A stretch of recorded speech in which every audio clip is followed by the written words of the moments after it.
Hello, and welcome to the Commissioner's Corner. I'm Fort Bend County Commissioner Grady Prestage. In 2020, the voters of Fort Bend County overwhelmingly supported a parks bond referendum to provide parks and recreation facilities throughout Fort Bend County. To do it well, the county had to staff up with professionals who can make sure that the projects come on time and under budget. We have a guest today. It's Climmons, who's the Special Projects Manager for the Parks Department.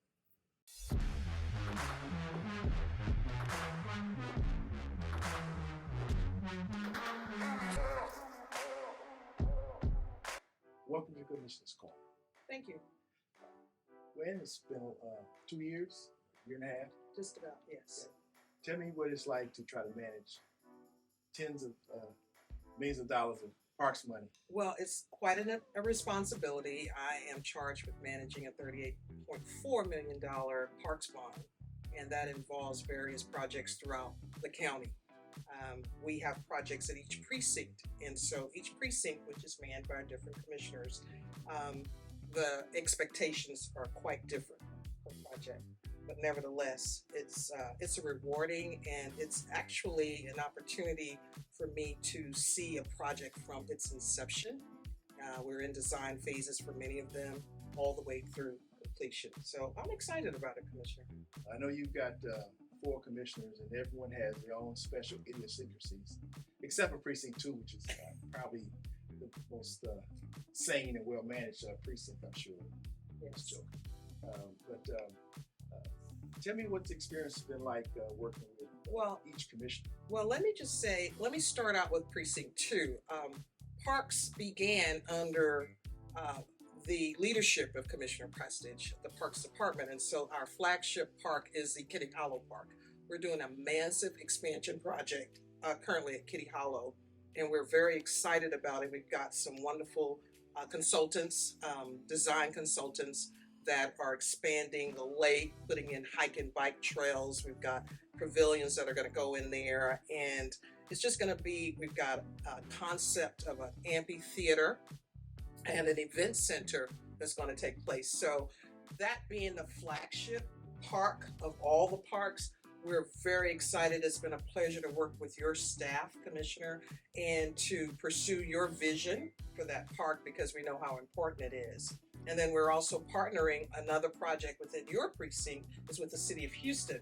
We've got an existing relationship with the City of Houston at a park called Blue Ridge Park, which happens to sit in Fort Bend County, but it is a City of Houston park. And so we're working with Houston officials to take that park to a totally different perspective. We've got a world-renowned landscape architect, Asakura Robinson, that is the consultant on that project. And he's got wonderful ideas. So, in answering your initial question, it's a pleasure to work with each commissioner, and I'm not trying to isolate one over the other, but it is really a great opportunity to work with Commissioner Prestage because of his civil engineering background and then the level of professionalism with his staff, as is with most other commissioner staffs. But we have gotten projects on all 4 of the precincts. And then the county judge, Commissioner, is very compassionate about cricket. And so we are developing cricket fields in all of the precincts, because a very small portion of the parks bond is for cricket pitch fields. And so to fulfill the judge's passion for cricket, we are involved in cricket. We're building pickleball courts for the aging population of this county. I'm looking forward to the second retirement because this job came after the first one. And pickleball is very, very important to an aging population. So we've got, we're dealing with our youth sports teams, and we're doing quite a bit of other projects within the county. So it's exciting. And I think it is something that the citizens will be proud to see. It's more and more amenities are happening. The public is really interested in parks and the future of parks and recreation in Fort Bend County. Ms. Rose, I'm glad you're here. Thank you, sir. I appreciate the work. That's it for this edition of the Commissioner's Corner. We'll see you next time.